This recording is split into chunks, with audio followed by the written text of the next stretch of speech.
This is gonna be my intro. It'll make a lot more sense when you actually watch the video. Kill or be killed.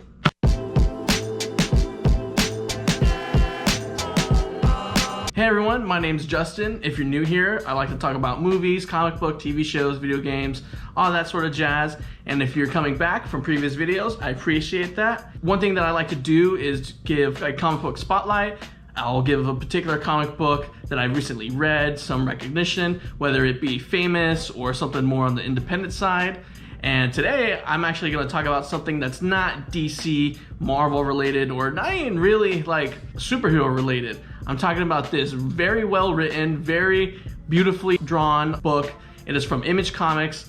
It is called Kill or Be Killed. Kill or Be Killed is an indie comic that's written by Ed Brubaker. You may know him as he's kind of like a legend out there in the comic book community. He's written Batman, The Man Who Laughs, one of like an iconic first introductions of Joker to the Batman mythos.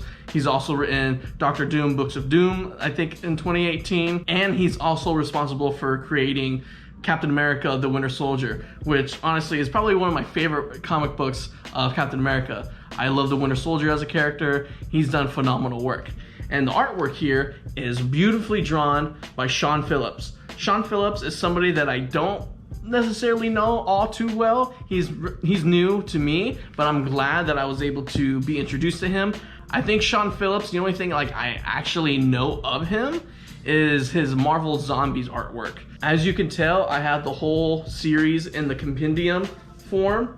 I thought this was great. I got this because I kept seeing a bunch of TikToks of like underrated comic books to read, and I saw that Target online was doing buy two, get one free. I ended up buying an omnibus of Birds of Prey, the Super Sons, and this, and I believe I got this one for free. And according to the back, it usually goes for like 60 bucks. A $60 value that I got for free. So I'm not complaining, especially since this book is peak. This book is probably one of the fastest reads I've ever read.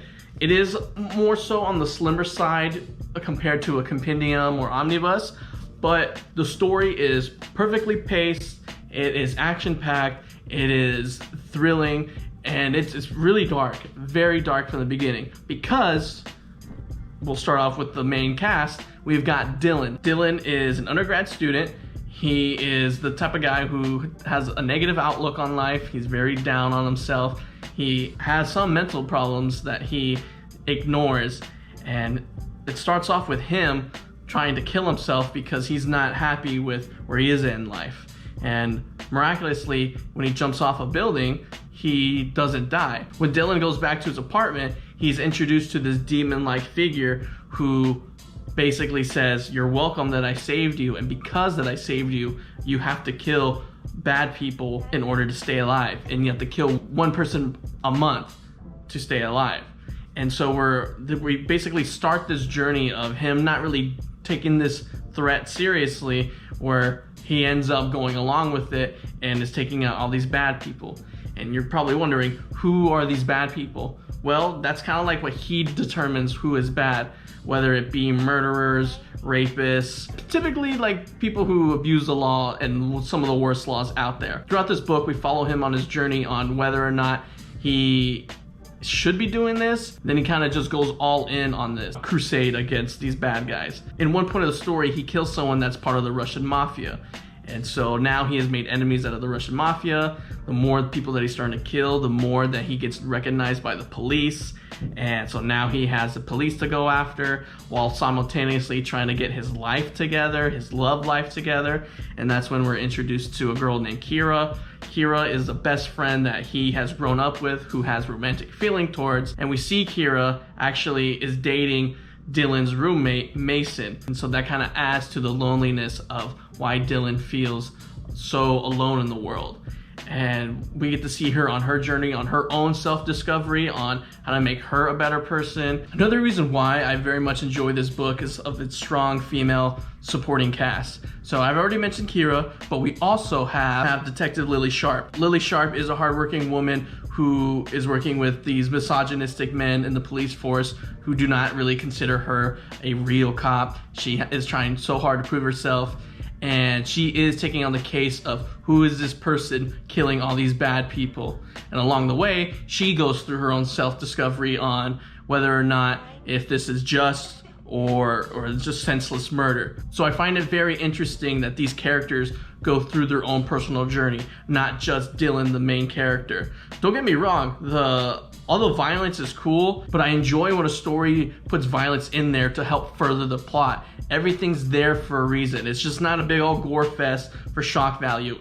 Everything becomes a story beat. So I feel like this book is top tier. It is a 10 out of 10 book. It is definitely going to be part of my top 5 comic books that I've ever read. I think it's that good. Do I think that this book could be turned into a movie?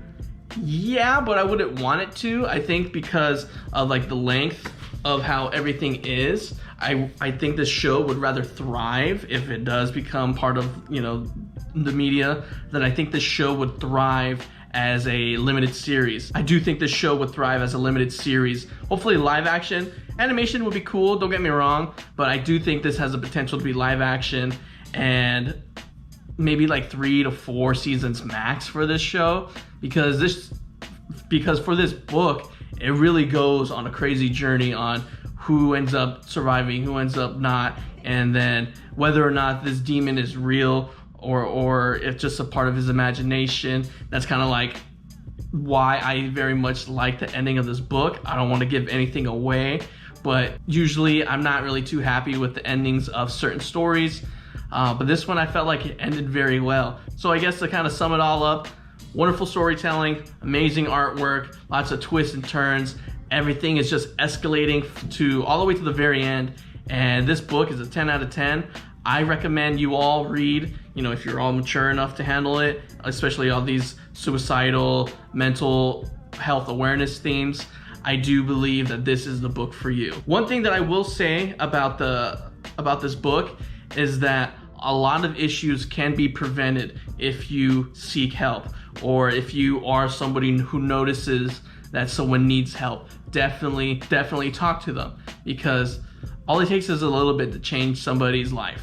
One little action can really make or break a person. So I will say that this book does a phenomenal job of what I should have done or what I did do.